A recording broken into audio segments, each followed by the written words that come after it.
Ku izina ry'Imana Data na Mwana na Roho Mutagatifu, amena. Gira amahoro ya Kristo muvandimwe. Uyu munsi ku cyumweru hari amasomo Kiliziya iba yaduteguriye nk'uko dusanzwe tubimenyereye. Hari ubwo tujya tuyanyuramo cyangwa se wenda ikindi gihe tukaganira ku mashimwe. Uyu munsi rero tugiye kumva amasomo Kiliziya yaduteguriye. Hari abavandimwe bambwiye bati ni byiza ko wagiye adufasha kuyasobanukirwa, kuko hari abantu baba mu bihugu bivuga izindi ndimi batarasobanukirwa neza ku buryo babasha kujya mu misa ngo bakurikire, bityo ugasanga n'igihe yagiye mu misa yagiye nko gukurikira imihango wenda ya misa, ariko mu by'ukuri atabasha gusobanukirwa ibijyanye n'amagambo avugwa kubera ko urwo rurimi aba atararumenya neza. Bityo rero iyo izi nyigisho zateguwe bimufasha kumva icyo Kiliziya yateguye kumubwira uwo munsi. Rero bagenzi tugana mu ijuru, ababa bari ahantu babasha kumva ururimi neza bakaba wenda bumva izi nyigisho atari ngombwa ko ku cyumweru twajya dusangira amasomo matagatifu, ndagira ngo nkubwire ko hari abandi wenda baba bumva biri ngombwa. Bityo rero tujye twihanganirana, nubwo nzi ko nta muntu n'umwe bigoye kuba yakurikira aya masomo mu buryo bwa audio, ariko ngira ngo nyine tubiganireho, nabyo biba ari ngombwa ko turi abagenzi bagana mu ijuru, tugomba gusangira ibyo dufite byose. Isomo rya mbere rero uyu munsi riri mu gitabo cy'umuhanuzi Izayi, umutwe wa 25 umurongo wa 6 kugera ku murongo wa 9, havuga ngo umunsi mukuru w'amahanga yose. Uhoraho azakorera amahanga yose umunsi mukuru kuri uyu musozi, abazimanire inyama z'ibinure, banywe divayi iryohereye, abaha inyama zoroshye na divayi imininnye neza. Azatanyagurira kuri uyu musozi umwenda wari ubambitse hejuru y'imiryango yose, n'igishura cyari cyoroshe amahanga yose. Azatsemba burundu icyitwa urupfu, Uhoraho Imana ahanagura amarira ku maso yose, avaneho ikimwaro cy'umuryango we mu gihugu cyose. Ibyo n'Uhoraho ubwe wabivuze.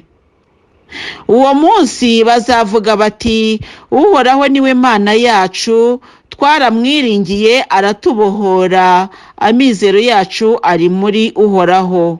Nitwishime tunezerwe kuko aducungura. Ijambo ry'Imana, dushimiye Imana. Bavandimwe tugana mu ijuru, umunsi mukuru w'amahanga yose uregereje. Uyu munsi mukuru rero nk'uko Izayi awuvuga, ariko natwe dufite uko tuwuzi. Hari umunsi mukuru wagombaga kuba wenda wabaye muri icyo gihe cy'ibyavugwaga byahanurwaga icyo gihe. Iyo ukurikiye ubu buhanuzi uzagusanga umunsi mukuru warabaye n'ivuka rya Yezu, kubera yuko Nyagasani Yezu amaze kuza amahanga yose yabonye urumuri. Haleluya.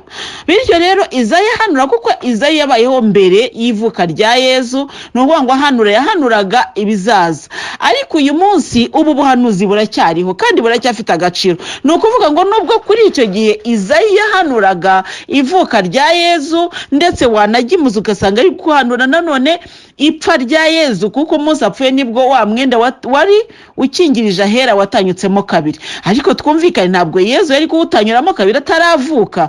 Kuvuka kwa Yezu rero kwabaye urumuri ku mahanga. Haleluya.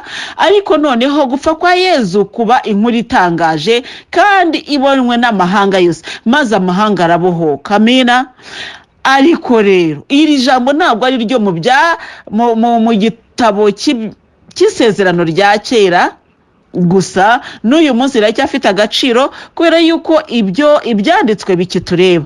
Biratureba se ko Yezu atari bwongere kuvuka bwa kabiri, ko Yezu atagiye gupfa bwa kabiri? Ni ukubera iki iri jambo Kiliziya yariteguye ngo turisomerwe uyu munsi? Ni ukubera yuko ubuhanuzi bwa Izayi bugifite agaciro. Haleluya. Uyu munsi rero Uhoraho azakoranyiriza amahanga yose kuri uyu musozi, azabazimanira inyama z'ibinure banywe divayi iryohereye. Haleluya. Ni umunsi mukuru, ni umunsi w'ibyishimo. Kunywa divayi, ushaka kuvuga uti ngese ko nanywa divayi rwose nkaba ntarya inyama, wenda baranazinyweye kubera uburwayi, ubusa uyu munsi mukuru nzawitabira. Uyu munsi mukuru rero iyo bavuga ngo abazimanira inyama z'ibinure, ubundi n'inyama z'ibinure twebwe abantu benshi ubu ngubu mbona batazikunda. Niyo tugiye kurya barakubwira bati ibinure ubireke, cyane cyane abantu bafite babyibushye. Inyama z'ibinure rero nubwo bazitubuza, ariko mu by'ukuri ziraryoshye. Hari ukuntu burya ibinure ubwabyo nk'ukuntu ari amavuta biba bifite ukuntu ubwabyo biryoshye ibiryo. Inyama z'ibinure ziryoha burya kurusha inyama zisanzwe twita iz'imihore. Rero iyo bavuga ngo azatugaburira inyama z'ibinure, ntabwo ari ukuvuga ko azatwicisha ibinure kugira ngo tubisinde, ahubwo ni ukuvuga ngo azatugaburira ibiryoshye. Haleluya. Kandi Nyagasani koko atugaburira ibiryoshye, ntabwo akugaburira ibiryo urya wumva rwose ubihiwe, ahubwo biba biryoshye. Ibinure rero mu by'ukuri nubwo bigira ingaruka ku mubiri iyo wamaze kubirya, ariko uri kubirya ako kanya ntabwo wumva ko ari bibi, ahubwo uba wumva ko ari byiza. Rero Nyagasani ntabwo azaduha ibitugirira nabi, ahubwo azaduha ibitugirira neza. Haleluya. Ariko biryoshye. Azaduha kunywa divayi iryohereye, ngo abahe n'inyama zoroshye na divayi imininnye neza. Ni ukuvuga rero ngo azaduha ibiryo biryoshye, inyama zoroshye atari kwa kundi uhekenya ukenda nko gupfa ukaruha imisaya. Oya, azaduha ibiryoshye kandi bisa neza, mbese bitarimo amakakama, bitarimo amakaraza. Kwa Nyagasani Imana byose bizaba bimeze neza. Ariko rero ni kuri uwo munsi rero wa Nyagasani ni umunsi mwiza. Haleluya. Ntabwo ari umunsi w'amaganya, si n'umunsi w'imibabaro, kuko umunsi Nyagasani azatwakira ni umunsi w'ibyishimo. Iyo rero yakwakiriye mu bwami bwe, iyo yaguhaye icyicaro mu buryo ashaka, mu by'ukuri aba yatangiye kuguha divayi imininnye neza. Uyu munsi dutekereza ko turi mu ndushyi, ndetse rimwe na rimwe bavuga bati warushye ukumva ari wowe, ariko ndagira ngo nkubwire ngo umuru ufite uko waba umeze kose ujye umenya kuri kunywa kuri divayi imininnye neza. Ni ukuvuga ngo Nyagasani arayiminina yarangiza akayigwa. None se ivuka rya Yezu ryarabaye, ubu twe turaba mu gisekuruza cyatese, igisekuruza cya Yezu. Ni ukuvuga ngo divayi imininnye neza niyo duhorera twebwe. Haleluya. Nyagasani Imana rero azatsemba burundu icyitwa urupfu. Haleluya. Maze ngo Uhoraho Imana ahanagura amarira ku maso yose, avaneho ikimwaro cy'umuryango we mu gihugu cyose. Ibyo n'Uhoraho ubwe wabivuze. Haleluya. Aya ni amagambo Nyagasani Imana ubwe avuga ati nzatsemba icyitwa urupfu cyose, nzakuraho icyitwa isoni ku maso yanyu, mbese icyitwa agahinda n'umubabaro kirarangira.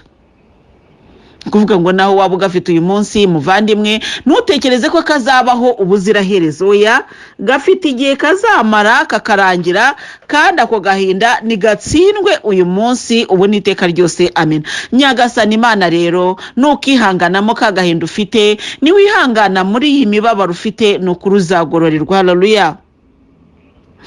Ngo uwo munsi bazavuga bati Uhoraho niwe Mana yacu. Amina. Tuzabivuga kubera ko tuzaba twarabonye ko bya bindi abantu b'isi batubwiraga ko bidashoboka bizaba byashobotse. Hari ukuntu tujya dusengera ibintu tukumva ntibishoboka, ariko Nyagasani Imana azatwereka ko bishoboka. Zaburi rero y'uyu munsi ni Zaburi ya 23 muri paranteze 22. Uhoraho umushumba mwiza. Uhoraho niwe mushumba wanjye, ntacyo nzabura. Andagira mu rwuri rutoshye, akanshora ku mariba y'amazi afutse, maze akankomeza umutima. Anyobora inzira y'ubutungane, abigiriye kubahiriza izina rye. Naho nanyura mu manga yijimye, ntacyankura umutima, kuko uba uri kumwe nanjye, inkoni yawe y'ubushumba intera ubugabo. imbere yanjye uhategura ameza abanzi banjye bareba, ukansiga amavuta mu mutwe, inkongoro yanjye ukayisendereza. Koko ineza n'urukundo byawe biramperekeza mu gihe cyose nzaba nkiriho, nanjye rero nzaza niturire mu ngoro y'Uhoraho, aba ariho nibera iminsi yose. Nyagasani Uhoraho Imana ni umushumba mwiza nk'uko Zaburi ibivuga, niwe mushumba mwiza kandi uwaragiye ntacyo ashobora kubura. Muvandimwe, ntacyo uzaba, naho waba utekereza ko ibyawe bikomeye, Nyagasani Uhoraho uyu munsi araguhumuriza, aciye mu masomo Kiliziya yaguteguriye uyu munsi, arakubwira ngo ntacyo uzaba. Haleluya! Niwiringira Uhoraho byose bizakugendekera neza, kandi n'ibiterabwoba n'ibitera abandi amarira n'amaganya wowe ntibizakugeraho, kuko Nyagasani Imana azaba ari mu ruhande rwawe. Nyagasani rero yatugiriye neza, niyo mpamvu tudashobora guceceka kuvuga ikuzo rye. Tuzakomeza kumukunda no kumwubaha n'Imana yacu. Ibaruwa ya kabiri rero, isomo rya kabiri riri mu ibaruwa Pawulo n'umwandikiye Abanyafilipi, umutwe wa 4 umurongo wa 12 kugera ku wa 14. Haravuga ngo, nzi kubaho ntunzwe na bike, nzi no kubaho muri byinshi.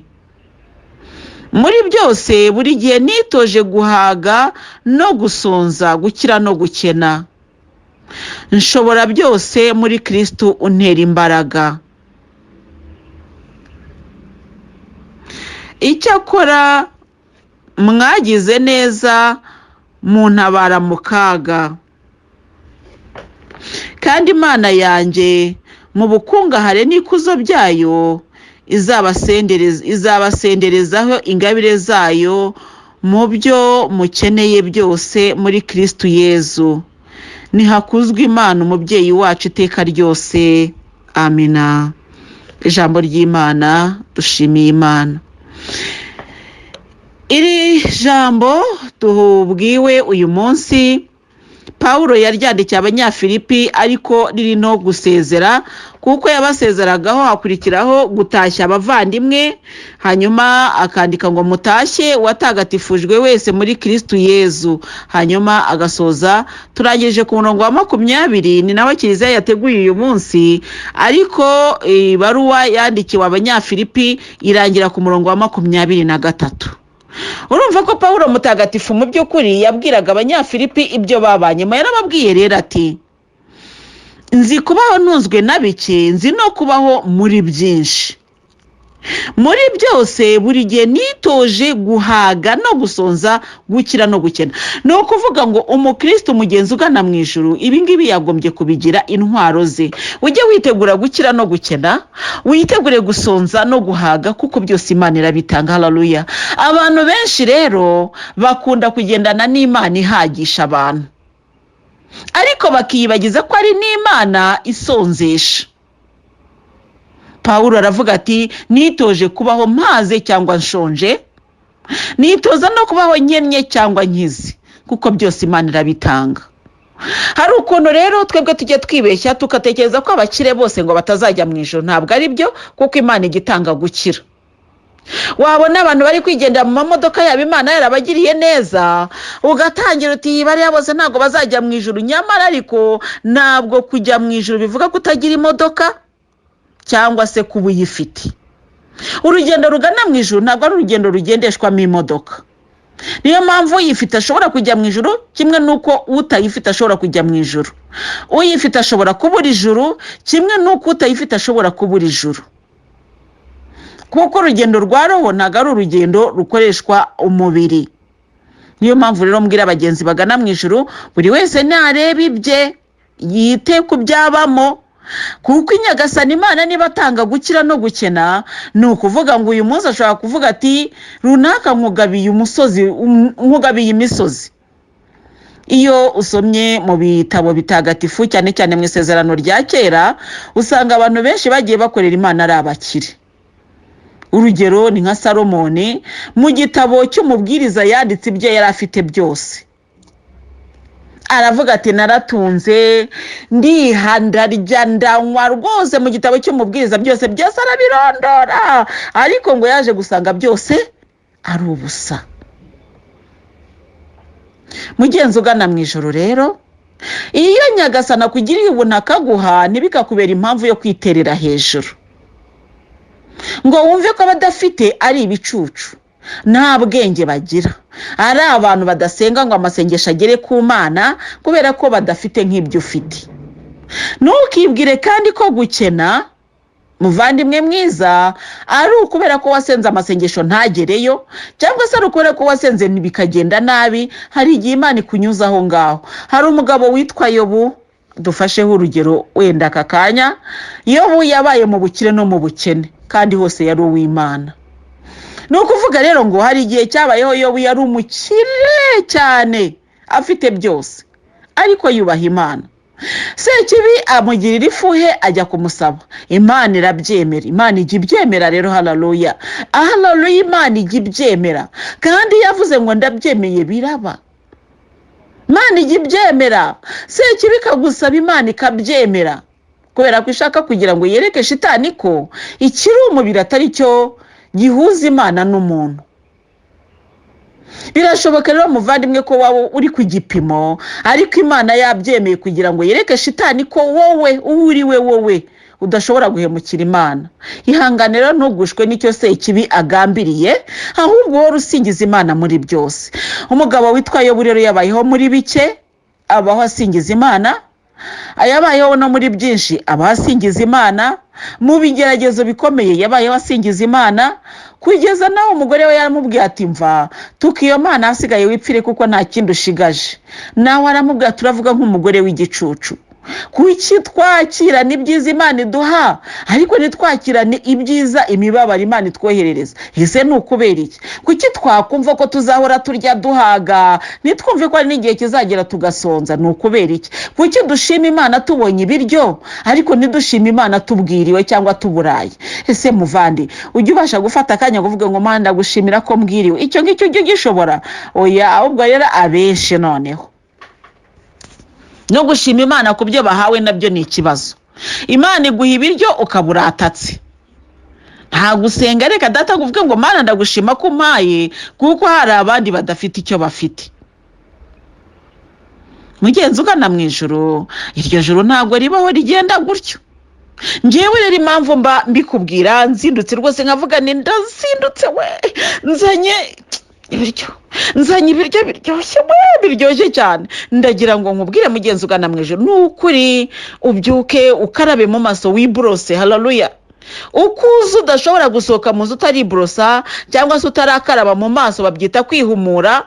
Ni nako udakwiriye gusohoka mu nzu utaravuga isengesho, ko ari Imana yagushyize ku isi. Erega ubwo buzima nubwo uvuga ngo ubuzima bwanjye, ngo amaboko yanjye, ngo amaso yanjye, nta cyawe na kimwe ufite iyo utabihabwa nijoro. Nta bubasha Yezu yabwiye Pilato ngo nta bubasha na buke wajyaga kungiraho iyo utabihabwa nijoro. Kandi koko muvandimwe, ijuru ritatanze nta bubasha wagira. Reka rero dushime Imana iduha ububasha, ikadushoboza byose, nk'uko Pawulo mutagatifu abivuga ati muri byose nshobora byose muri Kristo untera imbaraga, haleluya. Abanyafilipi umutwe wa 4 umurongo wa 13, ahantu mavuga kenshi cyane nshobora byose kubera Kristo umpa imbaraga, nshobozwa byose na Kristo umpa imbaraga. Hari amagambo amwe namwe njya mvuga ni wenda verse biblique ntabwo tuzazifata, imirongo yo muri Bibiliya ntituzayifata yose, ariko hari iyo dukwiriye kugira iyacu. Nk'uyu nguyu dukwiriye kugira iwacu kuko nkuvuga kenshi gashoboka. Ntabwo ari ho honyine uri, ariko aha ngaha reka tuhafate. Abanyafilipi umutwe wa 4 umurongo wa 13. Nk'uko nafashe Matayo 5, Matthieu 5, Matiyo 5 twarayifashe kubera abapagani bahora bayiririmba bavuga ngo muzumirwa muri Matayo 5. Ubwo rero nahangaho afate Abanyafilipi 4:13. Nshobozwa byose na Kristo umpa imbaraga. Haleluya. Muvandimwe mwiza rero, ndizera yuko uri kubyumva. Noneho rero tugaruke kwa Kristo duha imbaraga rero. Nshobora byose muri Kristo mpimbaraga. Hari umuvandimwe twaganiriye mu minsi ishize arambwira ati rero mama ndagira ngo usengere umwifato. Ati kuko umwifato ni ikintu gikomeye. Ubu rero iyo wananiwe umwifato ntabwo iri jambo byanshobozwa byose na Kristo mpimbaraga ntabwo riba ari iryawe. Kubera iki? Kristo ntabwo imbaraga araguha kwihanganira ibigeragezo. Kristo ntabwo imbaraga araguha kuba umukire mwiza. Igihe byaje nyine azagufasha kubwira ati ngaho rwose akira.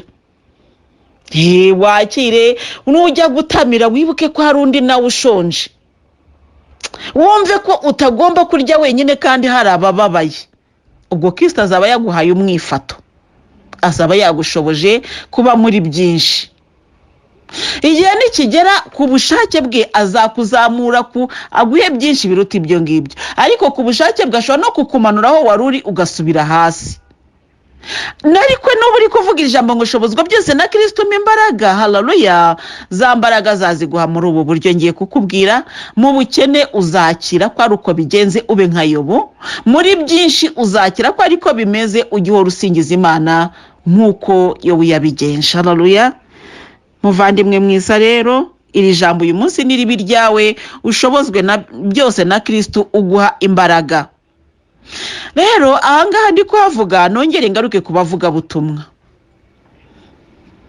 Abavuga butumwa benshi cyane, wenda si bose, ariko abenshi bafite iki kintu cyo kumva ko atagomba kwitoza kubaho mu bikeya. Ahubwo niba Imana iguhamagaye ikavuga ngo haguruka ngo utume, ubwo mbese muri make urakize birarangiye. Ibi bintu rero ngewe sinjya mbyemera rwose.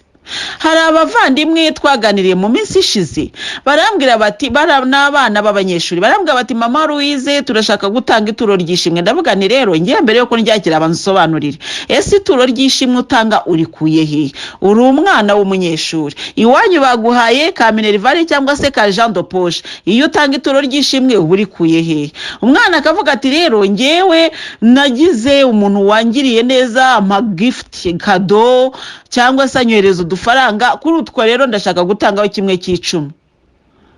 Rero muvandimwe ugana mu ijuru, icyo nshaka kukubwira ntabwo abakozi b'Imana bakwiriye kubaho bamira basamye nk'imyobo itajya yuzura.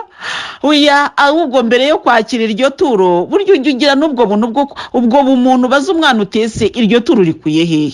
Ashaka kuba ari umwana wibye, ariko ambwiye ati tante yanyoherereje, tante abahanze arambwira ngo nkureho ayo kujya kwiga, nza gusanga mu byo nari nkeneye kugura ndi gusagura. Ndavuga ngo ayo nsagura rekanya he Yezu. Birumvikana ntabwo namuca intege ngo mubwire ngo yango Yezu nashaka kuryakira. Oya, ngewe icyo mbereyeho ntago ari ukubwira abantu ngo ntugature cyangwa se uzane ituro rimeze gutya. Oya, icyo Yezu yarambwiye ngo icyo umuntu azajya guha cyose akubwira ko ari nge wamushoboje ujye ucyakira uko kiri. Haleluya. Ariko abakozi b'Imana benshi cyane bariho muri iyi minsi badashaka kubaho mu bikeya. Paulo mutagatifu aravuga ngo nzi kubaho muri byinshi no mu bikeya, nzi kubaho ntunzwe na bike, nzi no kubaho ntunzwe na byinshi. Haleluya. Nzi kubaho ntunzwe na bike ni ukuvuga ngo niba Imana iguhamagaye ikagutumura umukozi wayo ikakubwira ngo jya ku muntu w'umukene runaka ujye ugenda kandi wumve unezerewe, muri byinshi nikohereza ku mukire uzagenda yego, ariko hose uzagenda uri uwa Kristo. Haleluya. Abantu b'Imana rero uyu munsi turimo kugenda tugawa cyane kubera ko dufatira kuri ya ngabire Imana yaduhaye tugashaka kugira ngo tuyigire uburyo mbese bwo kuzamuka. Nyamara Paulo mutagatifu ntago ariko tubwira, aratubwira ngo muri byose buri gihe nitoje guhaga no gusonza, gukira no gukena. Haleluya.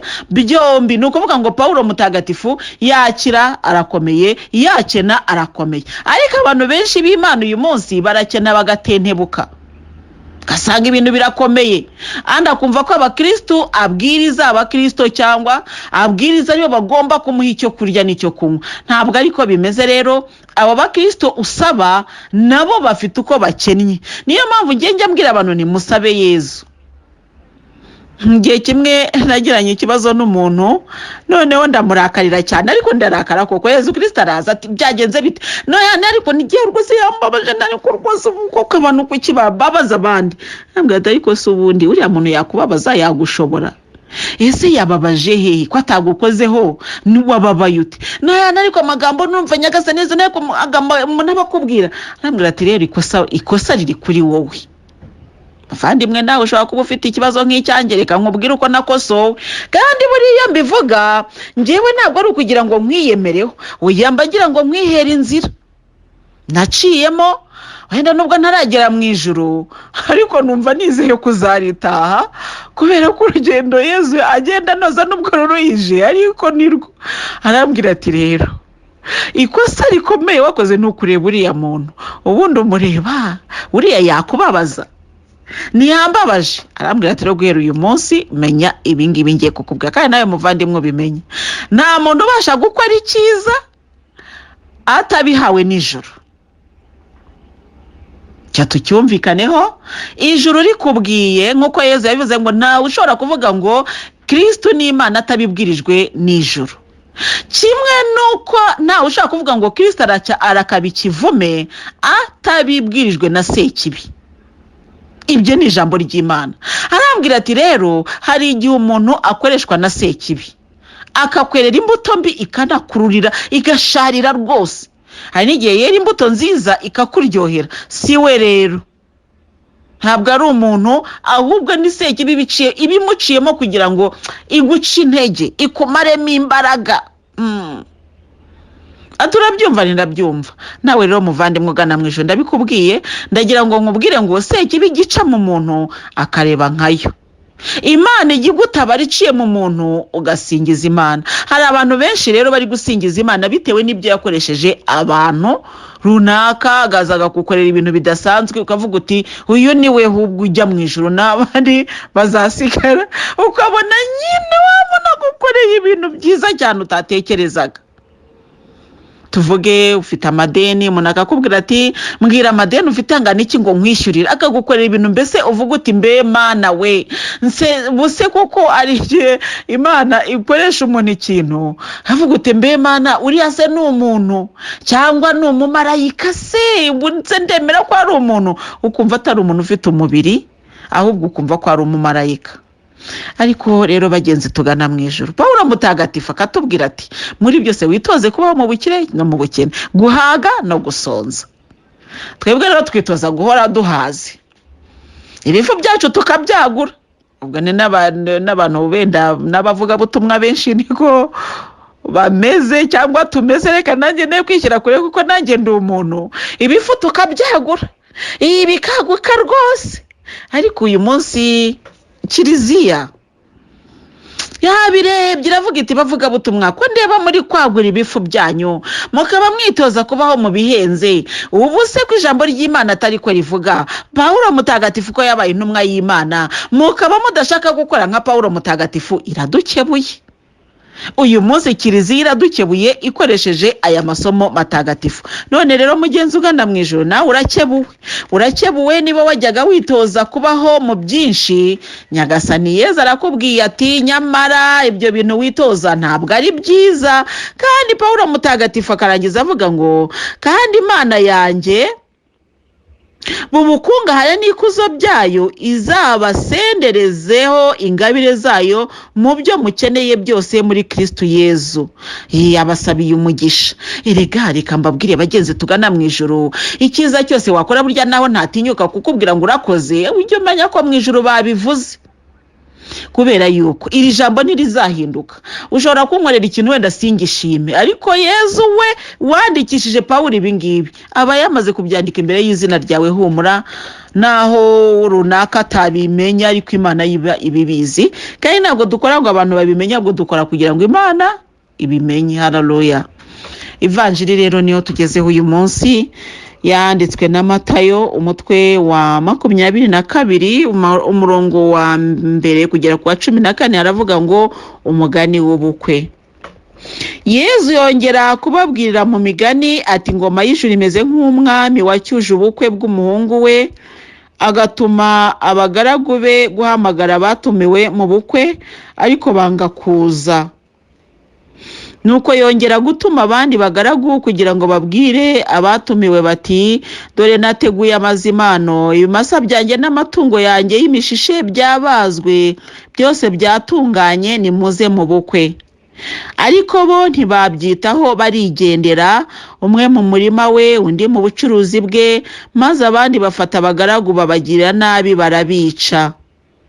Umwami ararakara, yohereza ingabo ze zirimbura abo babisha kandi zitwika umujyi wabo. Hanyuma abwira abagaragu be ati iby'ubukwe byateguwe ariko abatumiwe ntibari babikwiye. Nimugende rero mu mayira abiri mutumire mu bukwe abantu bose muhura. Abo bagaragu bakwira amayira, bakoranya abo babonye bose, ari ababi ari n'abeza, maze inzu y'ubukwe yuzura abatumirwa. Nuko umwami arinjira ngo arebe abari ku meza, maze ahabona umuntu utambaye iby'ubukwe. Aramubwira ati mugenzi wanjye, waje ute hano udafite umwambaro w'ubukwe? Undi araceceka. Nuko umwami abwira abahereza ati nimumubohe amaguru n'amaboko, mumujugunye hanze mu mwijima aho azarira kandi agahekenya amenyo. Koko hahamagarwa benshi hagatorwa bake. Ngaya magambo yo mu Ivanjiri ntagatifu, urakasingizwa Kristo. Haya magambo rero si ubwa mbere, si n'ubwa kabiri rwose. Ivanjiri y'abantu banze kwitabira ubukwe turayizi rwose, ko reka tuyivuge tutayisoma. Umwami yacyuje ubukwe atumira abantu, nuko banga kuza. Bigeze aho banze kuza, atuma abagaragu ngo bajye guhamagara abandi bantu mu mayira abiri bababwire baze kwirira. Ibiryo birateguwe ariko ibiryo byabuza ababirya. Nuko abantu baraza rero buzura aho ngaho, ubukwe buba bukozwe n'abantu batari bateguwe. Nyamara ariko mu bantu bari baje bitabiriye ubukwe hari harimo umuntu utari wambaye umwenda w'ubukwe. Nuko mwama mubonye aramusohora, aravuga ati bagushyire hanze bakujugunye kuko waje utambaye umwambaro w'ubukwe. Ubwo ngewe mbivuze mu magambo yanjye kuko nzi ko iyo vanjiri iriho, turayizi rwose. Nge ndetse nayimenye ndi n'umwana mutoye, ukuntu koko ngiye babisoma navugaga ko suko ko ubu koko uyu muntu ntiyarenganye, ariko suko ko umuntu bamuhamagaye bamutunguye, baramubwira bati koko ariko uyu muntu twebwe tubishyize mu buryo bw'ubuzima twasanga uyu muntu yararenganye. Koko yararimo, tuvuge ko yarigiriye ku isoko, ahura n'abantu wenda ni n'umukene, byari byamucanze byamuyobeye, bati nimuze mugiye kurya. Burya yavuze kurya abantu baritabira, yavuze bati abagaragu barahagaze mu mayira abiri. Mu mayira abiri ni ukuvuga ngo uwahitaga wese yagombaga kubabona, mbese naho abantu bose bahurira, ari abavuye iburyo ari n'abavuye ibumoso, bose bahuriraga kuri abo bantu. Noneho barababwira bati nimuze, ibiryo birahiye, byabuze ababirya, nimuze mujye kurya. Uwo muntu yaje yitabiriye ubwo butumire ariko yari umushonje. Ahageze basanga ngo atambaye umwambaro w'ubukwe, ntibanamuhaye ibyo bamutumiriye, ahubwo bamusohoye hanze ngo nibamubohe. Noneho bamubohe, si uyu muntu koko wabyumva ukavuga ati ariko uyu muntu yaramurenganyije. Ngewe barabisomaga nkavuga ariko uyu muntu yamara ntabwo yakoze iby'ukuri, aheze kuki yamuboje kandi bamuhamagaye atiteguye. Ngewe nkumva uwo muntu rwose ararenganye, ariko kandi nge niko nabyumvaga. kandi koko si nge njyenyine, nawe muvandimwe ushobora kuba ari kubyumva, kuko ndibuka ko iki kibazo nagishubije mu minsi yashize muri audio. Birashoboka ko wenda ukibuka uko twagishubije cyangwa se utabyibuka, ariko uyu munsi bibaye ngombwa ko tubisubiramo. Reka rero tugisubize kuko nzi ko abantu benshi ahangaha barahagera bakagira urwo rujijo. uyu muntu yararenganye rwose tugiye ndetse uyu muntu bagiye no mu nkiko yarega abo bagaragu bamuhamagaye akitabira nk'abandi bikamubera impamvu yo kubohwa wenda iyo yikomereza akigira ku isoko wenda ntiyari kubohwa. Ubwo rero twumva ko yarenganye rwose uyu muntu ngiye warambabaza nubwo bishekeje ariko birababaje yararenganye. None rero muvandimwe ugana mu ijuru reka tubanze twumva aho abantu bahagaze kugira ngo twumve kurengana cyangwa kutarengana k'uyu muntu kuko Imana ntirenganye. Aba bantu bahagaze mu mayira abiri kuvuga ngo ari abajya ikuzimu cyangwa se abajya kwa shitani aye n'abagana mu ijuru bagombaga guca kuri abo bagaragu. Mbese no kuvuga ngo hari abantu ba mbere batumiwe, none abatumiwe banga kwitabira ndetse bica n'abagaragu barabica ngo ariko bo ntibabyitaho barigendera, umwe mu murima we undi mu bucuruzi bwe, maze abandi bafata abagaragu babagira nabi barabica. Umwami ararakara yohereza ingabo ze zirimbura abo babisha kandi zitwika umujyi wabo. Urumva ko babandi bo barangiye bafashe babagaragu barabica. Umwami ararakara afata none ingabo ze kuko arafite nukuvuga ngo umwami watumiye yarafite n'ubushobozi bwo kuba yavuga ati ngaho vuba mwitabire, ariko kubera ko yabikoze mu buryo buciriritse mbese mu buryo bwo kwiyoroshya bumvise batumiwe baravuga ngo nge naho nzajya. Erega niyo bavuga bati ntabwo tugiyeyo ariko bakituriza. Ikibazo nuko bafashe babagaragu bakanabica. Umwami ararakara rero. Muvandi hari ikintu kizatuma umwami arakara akaguhorera nuko uri humura. Barya abantu bakwanga bagakomeza kugutunga urutoki no gushaka kukwica, humura umwami azarakara kandi azabica azabasanga mu migi yabo maze abamena kure. Umwami ararakara cyane yohereza ingabo ze zirimbura abo babisha kandi zitwika umujyi wabo. Urumva ko umwami yari yarakaye, mbese yararakaye avanaho. Kubera iki? Kubera ko bisha abagaragu noneho nabo barapfa n'ubucuruzi bwabo byose birapfa. Ariko noneho umwami arangije abwira abagaragu be ati iby'ubukwe byo birateguwe. Nubwo bantu bamaze kuvaho, ubwo urumva iby'ubukwe byabaye bitegereje. Umwami yohereza ingabo ze, nuko kuvuga ngo igihe umwami yica ategereje abari buze mu bukwe, ingabo zo ziri kurimbagura bantu n'imigi yabo, mbese ibyo birarangira. Bivuga iki rero? Ngo abasuzugura Imana icyo baba bitwaje cyose, icyo baba bigize igihangange n'ukuri byabo bizarangira, mbese yewe nta nubwo bizatinda kuba birangiye. Ariko rero nubwo bantu bazaba batakiriho ntabwo ubuzima buzaba bwahagaze. Twumvikane rero, duhereye kuri ubu bukwe turaza gusanga ko guhana kw'Imana kutari hari igihano Imana itanga ariko ntikibe iherezo ry'isi nk'uko byagenze mu gihe cya Nowa. Abantu bose barapfuye, ariko Imana ntabwo yavanyeho ubwoko bw'Imana ko Nowa yarokotse n'umuryango we, nuko ubwoko bwa muntu burongera burazamuka. Babandi bari baranze kwitabira mu gihe cyo kwa Nowa barapfuye birarangira. Umwami rero ubuzima bwarakomeje. Ngo hari igihe Imana izarakara igakuraho babandi bagutsikamiye ariko ubuzima bugakomeza. Kuba rero muvandimwe uri umuhemu, Imana ikagira gutya ikagukubita urushyi abandi bagakomeza ubuzima, nta gitangaza kirimo. Abantu batumvira Imana bazajya bakubitwa kandi abandi bakomeza ubuzima, abantu mbese ubuzima bukomeza. Nuvuga ngo umwami yari yicaye n'abagaragu be, nuvuga ngo abagaragu babiguyemo yego, ariko hari n'abagaragu batabiguyemo, ari nabo bari bicaranye n'umwami bakomeza kureba ibiryo byahiye, ibintu bimeze neza, umugeni ari tayari n'umukwe aba tayari, ko abatumirwa nabo. Kandi ubukwe ntibwaba abatumirwa badahari, noze bya biryo babimene. Biba ngombwa rero kohereza abagaragu ati mugende muhagarare hehe mu mayira abiri. Haleluya. Mu mayira abiri rero no kuvuga hehe, ni mu isangano ry'imihanda. Aho umva ari umuhanda uva mu kibi, ari n'abandi bari mu cyiza, aho ngaho barahahurira. Aho ni nawe Nyagasani yashyize icyapa cyerekana inzira y'ubugingo. Hari inzira ebyiri, kurimbuka n'ubugingo. Aho rero kuri iryo sangano, aho twakwita kuri rond-point, aho ngaho niwo umwami yohereje bantu.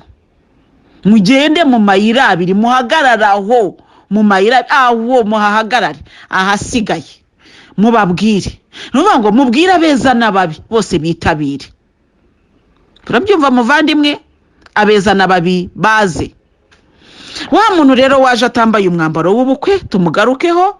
Mu by'ukuri babandi bose barabwiwe, ababi barabwiwe baravuga bati reka twikosore, abeza barabwiwe bati reka twikosore. Wa muntu ari intangira.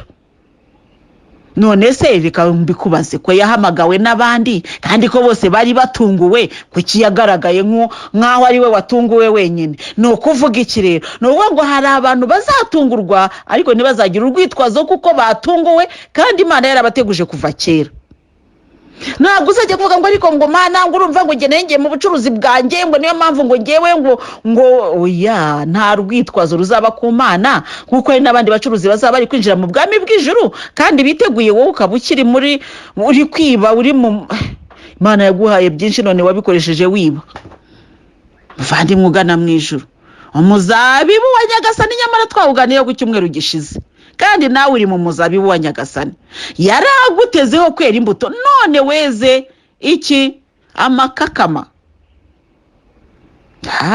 Yaragutezeho kwera, ntacyo atagukoreye. Aravuga ati ubu ngubu ni munkiranure n'uyu muzabibu wanjye, icyo ntawe ukoreye ni igiki? Mbe muvandi icyo tagukoreye ni igiki koko? Amashuri se yakwimye, urugo se yakwimye, umwuka subuze kandi uhumeka.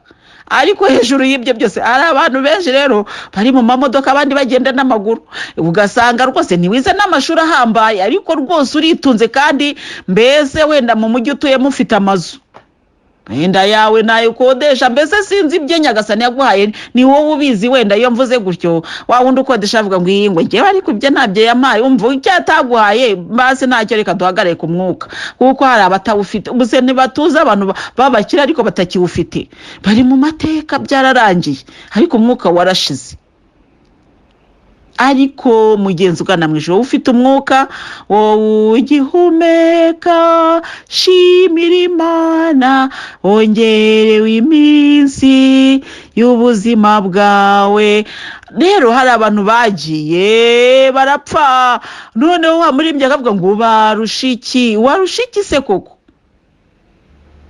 Wowe ugihumeka rero shimira Imana, ntuyishimira rero urateganya ngo ngewe ngo Nyagasani nampamagara ngo ngewe nzamubwira ko ngo narwaje, ngo ngewe nagize ibibazo ngo by'uburwayi bwa cyane, ngo ngewe rwose ngo urumva ngo ngewe ufite ya ngewe. Ariko abandi mwagendanye urwo rugendo, iyo ngewe barayirekuye.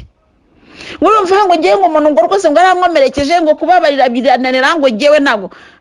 Hari abababariye rero muzaba muri kumwe.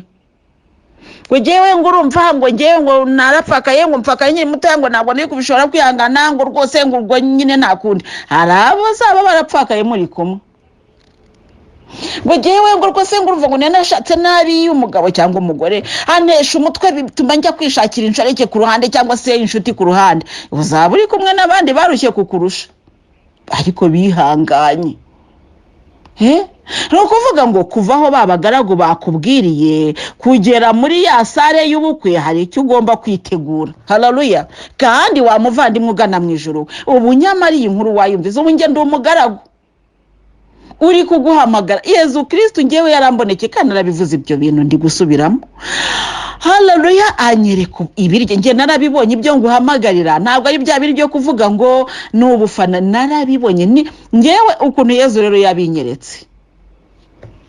Yaranyeretse anyereka, nabonaga ari ifuru yari itetseho ibiryo n'ibisafuriya binini cyane, ariko mbona umuriro wazimye. Mbese kwa kundi abantu baba batagicana, ndavuga ku bantu bacana muziko, ko nimbivuga ku ifuru wenda kuri gaze ntabwo uri bisobanukirwe. Reba kuri wa muntu ucana inkwi, nge niho yanyeretse. Inkwi ibiryo byahiye, inkwi bazikuramo bazishyira ku ruhande, hasigaramo ka kariro, ariko ibiryo nabonaga bigiteretse, bimwe byari bigiteretse ku ziko, ibindi babiteruyeho biri hasi ngo bihore babigabure. Nkabona bakwiriye kugabura, bariteguye, amasahani arahari, ibiryo birahiye, biraryoshye pe. Ndakubwiza ukuri ibiryo niboneye biraryoshye pe, biraryoshye. Noneho mbona mpagaze aho hantu, ibisafuriya binini, ariko mbona abagomba kwarura ngo bategereje ko bababwira ngo batangire kwarura kuko nabonaga hagomba kwakirirwa abantu nta bantu bahari. Ndibaza se ibi biryo ko nduzi ari byinshi kandi bihiye umuriro ntucyaka rwose. Nukuri hari ibiryo bateka bakaba bakenyegeza inkwi ukabona ko bikiri ku ziko bigitetswe. Ibyo nabonye rero, nabonye ibiryo byahiye byashizemo, mbese kwa kundi umuceri ushya ukumuka rwose ukabona ko nta mazi akiwurimo, bawuteruye bawuteretse ku ruhande. Ubwo rero mbwirwa, nahise numva ijwi rimbwira ngo genda ubwira abantu. Matayo umutwe wa 22 umurongo wa mbere kugera ku murongo wa 13. Ubwo rero nkavuga se Matayo umutwe wa 22 umurongo wa mbere kugera kwa 10. Nakangutse ubwo nari mwiyerekwa nsinziriye, nakangutse mu gitondo cyo gushaka Bibiliya. Matayo umutwe wa 22 umurongo wa mbere kugera kwa 13 masomye nsanga ni ivanjiri umugani w'ubukwe. Ariko ijwi ryarambwe ngo genda ubwira abantu. Matayo umutwe rwose mana nta umva, reka nkubwire muvande, nukuri sindagera igihe cyo kubeshya. Ntabwo nzarangiza ibyo Yezu yambwiye ataragaruka, niko yambwiye. Ntabwo nzagera igihe cyo kukubeshya rero ataragaruka. Ibi nkubwira nukuri niko byagenze, ibi narabyiboneye. Njewe iyo nguhamagara ngushishikaza kubyo niboneye n'amaso yanjye, uko kandi njewe namaze kubibona. Ubwo kubivuga ndihuta kandi ntushobora kungisha impaka ngo bigushobokere. Oya, ntabwo byagushobokera. Narabyiboneye, narabibonye uko bimeze, narabyiboneye. Biryo byarahiye pe. Ubwo rero bavandimwe, aho nari mpfukamye nzamuye amaboko niwe yambwiriye ngo ngende mbwira abantu. Matayo umutwe wa 22 umurongo wa mbere kugera kwa 13. None rero ndakubwiye nanjye, ndakubwiye 13 harangira avuga ngo nuko umwami abwira abahereza ati ni mumuboha amaguru n'amaboko mumujugunye hanze mu mwijima aho azarira kandi agahekenya amenyo. Umutwe wa 10 umurongo wa 14 nawe heruka aravuga ngo koko hahamagarwa benshi hagatorwa bake. Uyu we nubwo ari yawumbwiye cyane. Njewe yambwiye kugarukira aho nkubwiye, nuko ndahagarukira ndangije ndaza ndabibabwira. Narabibabwiye pe, abantu twasenganye mu batowe narabibabwiye nta butumwa ntabashyikirije. Njewe niyo ndi kugana n'abatowe ndavuga nterega mwe mwarabwiwe no kuba muri audio n'ubushake bwanyu, nimushyira mu bikorwa ibyo Nyagasani yabasabye bizaba bitunganye. Abatowe bamamagara ngo mama ngwino dusenge, ndababwira ni ndabahagaritse. Oya, ntabwo mbishaka mu izina rya Yezu, ntabwo nzazi wanyu kubasengera. Narabasengeye, twarasenze, mureke muri muze tujye kubyara. Nyagasani Yezu yatubwiye ati dore ibyo mbabwiye mujye kubwira nabandi. Noneho kugira ngo muhaguruke mujye kubwira abandi muri kumamagara ngo mama ngo nanjye uzaza unsengera iwanjye. Ubwo urumva nabishobora koko? Turi kubyara, Nyagasani atubwiye ati kwisi hari abantu benshi bakeneye iri jambo, ntabwo turabagera hose. None abatowe ngo ninze mbasengerera. Ariko ubwo murumva batowe. Nyamara bagenzi muri audio buri wese azakoma karura ati agaya batowe kuko babwiwe byinshi. Uretse noneho nibyo nababwiraga turebana, hari n'ibyo Nyagasani yatubwiraga bigasohora turi kumwe tubireba. Atari kuvuga ngo nibyo nahawe mu nzozi, nibyo nahawe mwiyerekwa nababwiye, bigasohora turi kumwe babireba bakavuga bati ubutumwa yaduhaye na mbere yuko dutandukana wenda mu buryo navuga bw'umubiri, kuko ubu ntabwo tugihura. Uretse wenda ko na covid yaje igatuma abantu batagihura, ariko n'ubundi twari turi gukorera rozari mu ngo zacu. Batowe bavandimwe, hari icyo Nyagasani atatubwiye koko, aratubwira arangije aratubwira tumva rero ikintu cyonyine gisigaye mu byo nababwiye nukubabwira umunsi n'isaha ibyo bizabera. Ati kandi ntawe uzabibabwira ati niyo mpamvu mbabwiye ngo mwicare mufate ubutumwa bwose nabahaye mubusubiremo. Mbabujije kwiruka mu buhanuzi kuko nimubwirukamo muzatana. Hari benshi bari gutana ndi kugenda mbibona. Kubera iki? Kurenga ku mabwiriza y'ibyo Nyagasani yavuze. Narabibabwiye rero, nge navugaga ko nabibabwiye. Uyu munsi ntabwo ndi kuvuga iby'abatowe kuko bo bafite urubanza ngiye mvuga ngo rwihariye. Nuko rero batowe muhaguruke mujye kubwira abantu ibyo mwumvise, mujye kubyarira Yezu.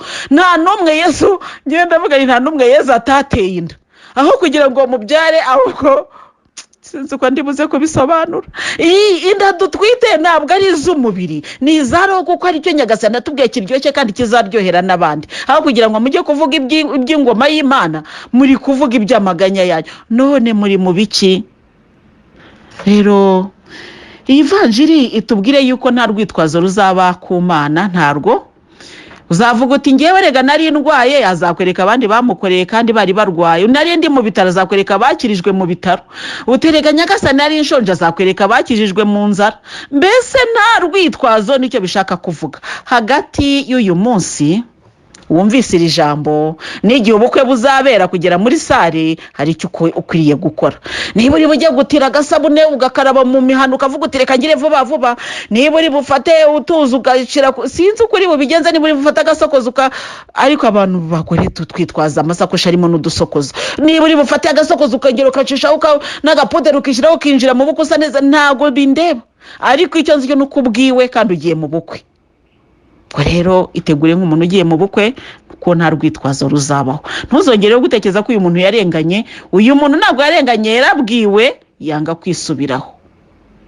We yibwira ko mu ijoro ari kwa nigireyo, agenda n'ibyaha byose, agenda ngo yangwa n'akazi kayo n'ibihane, ngo bari yangwa n'abanyabyaha. Bakewe ntabwo ndi umunyabyaha, ngewe meze neza. Ageze yasanga rikada, biyemera siho binjira.